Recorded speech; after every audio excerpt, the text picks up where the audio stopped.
Hello guys, welcome to our channel. நம்ம சேனலில் என்ன பார்க்க போகிறோன்னா, அவுல் லட்டு வந்து நம்ம எப்படி செய்யலாம், ஹெல்த்தி அண்ட் டேஸ்டி அவுல் லட்டு எப்படி செய்யலான்றதான் நம்ம இன்றைக்கி பார்க்க போகிறோம். அதுக்கான இன்க்ரீடியன்ஸ் இது. இப்போது வந்து ஒரு பேனில் ஒரு நெய் விட்டுக்கோங்க. ஒரு தேவையான அளவு கொஞ்சம் நெய்யை நல்லா விட்டுக்கோங்க. அது கொஞ்சம் நல்லா ஹீட் ஆகட்டும். நல்லா ஹீட் ஆனதுக்கப்புறமா ஒரு திராட்சை, நீங்கள் திராட்சையும் போட்டுக்கலாம், இல்லை முந்திரி போட்டுக்கலாம், பாதாம் கூட போட்டுக்கலாம்.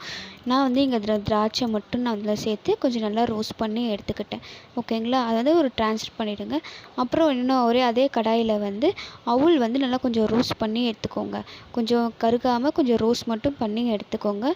நல்லா பிக்கிற அளவுக்கு வர்ற மாதிரி இருக்கணும். அதை பிக்கிற அளவுக்கு, உடைக்கிற அளவுக்கு வர்ற மாதிரி இருந்து ஒரு மிக்ஸி ஜாரில் போட்டு நல்லா கிரைண்ட் பண்ணிக்கோங்க. சரிங்களா? நல்லா கிரைண்ட் பண்ணிட்டு அப்புறம் இன்னொன்று ஒரு கடாயில் ஒரு துருவின தேங்காவை அதையும் நல்லா ரோஸ்ட் பண்ணி எடுத்துக்கோங்க. ட்ரைனஸ்லாம் போயிடணும். ட்ரைனஸ்லாம் போன உடனே ஒரு பிளேட்டில் ட்ரான்ஸ்ஃபர் பண்ணி வச்சுக்கோங்க.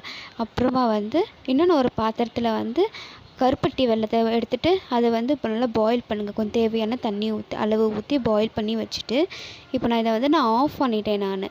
நல்லா கொஞ்சம் கொதித்து தண்ணியாக வந்திருக்கு பாருங்கள். அதனால் நான் ஆஃப் பண்ணிட்டேன். ஓகேங்களா? அதை நான் எப்படி பார்க்கணும் அப்படின்னா, கொஞ்சம் திக்னஸாகவும் வரலாம், தண்ணியாக கூட வரலாம்.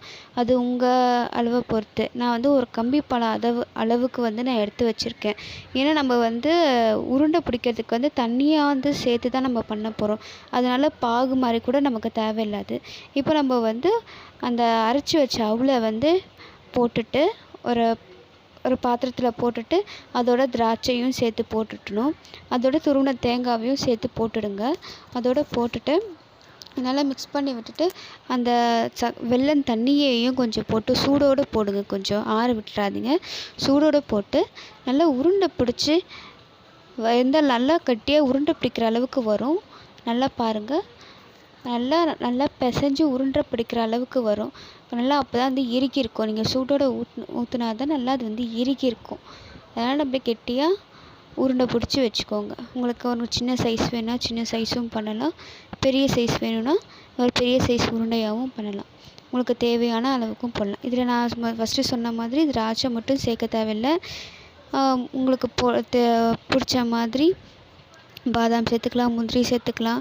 இல்லை எனக்கு கரெக்டாக உருண்டை பிடிக்க கூட வரலை அப்படின்னு நினச்சிங்கன்னா இன்னும் நெய் கூட வேணால் இன்னும் கொஞ்சம் ஆட் பண்ணி கூட வைக்கலாம். சரிங்களா? அதுமாதிரி குட்டி குட்டியாக உங்களுக்கு தேவையானதை செஞ்சு வச்சுக்கலாம்.